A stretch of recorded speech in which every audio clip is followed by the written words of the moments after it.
எனக்கு அப்பான்னு ஸ்தானத்தில் கல்யாணம் பண்ணி வச்சவன் அவன் தான்.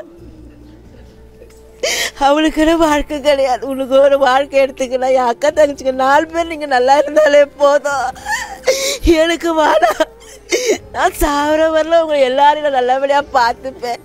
உங்களுக்கு எதனா ஒன்று நீங்கள் என்கிட்ட தான் வரணும். உங்களுக்கு எந்த ஒரு குறையோ இல்லாமல் நான் பார்த்துப்பேன். என்ன கஷ்டம் வந்தாலும் அவங்களுக்கு என்ன கஷ்டம் வந்தாலும் வெளியே சொல்லவே மாட்டான்.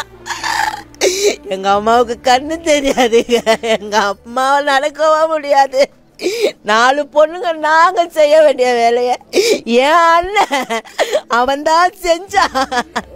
ஒரு குழந்தை போல தூக்கிட்டு போய் எங்கள் அம்மாவை செய்வான். இன்னைக்கு எங்கள் அம்மா எங்கள் அப்பாவும் அனாதையாக இருக்கிறாங்க. ஏற்கனவே எங்கள் பெரிய அண்ணன் நாங்கள் பறி கொடுத்துட்டோம். அவன் தான் போயிட்டானே. இவன் எல்லாத்துக்கும் இருந்து எங்கள் அக்கா தங்கச்சிக்கு 4 பேர் பாரதிய சுமந்தான் அவன். நீங்க யாரும் கண் கலங்க கூடாது. உங்களுக்கு எதனா ஒண்ணுனா என் அண்ணனை போல இந்த உலகத்துல வேற யாருமே இருக்க முடியாது. இப்ப கூட கடவுள் நாங்க வேண்டிக்கிறோம், எங்க ஜீவனை எடுத்துக்கூட என் அண்ணனுக்கு ஆயுச போடுங்கப்பா. சொல்லலையே, சொல்லல நாங்க விட்டுருக்க மாட்டோமே. எங்க வாழ்க்கையை காப்பாத்தணும் வாழ்க்கை நாங்க விட்டுருக்க மாட்டோமே. யாருக்குமே எந்த பாரமா கொடுக்க கூடாதுன்னு தான் போயிட்டா. எல்லாத்தையும் முடிச்சுட்டு போயிட்டா. தீக்கில வந்துட்டோம் நாங்க. முடிஞ்சு போச்சு. எனக்கு 41 வயசு ஆகுது. இது வரைக்கும் வந்தவங்களை பசியும் பட்டினியமா அனுப்பவே மாட்டான்.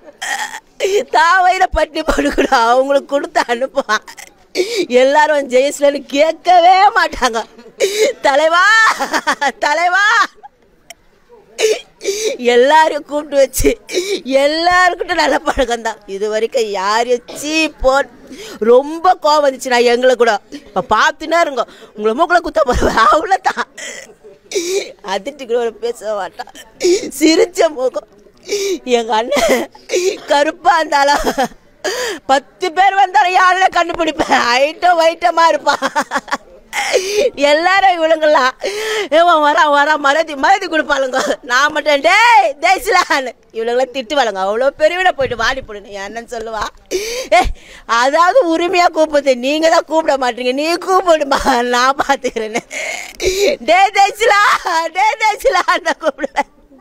சாகும் போது தான் எங்க அப்பாவே கூப்பிட்டேன் அண்ணன. இனிமேல் வர மாட்டா. நாங்க விட்டுட்டோம்.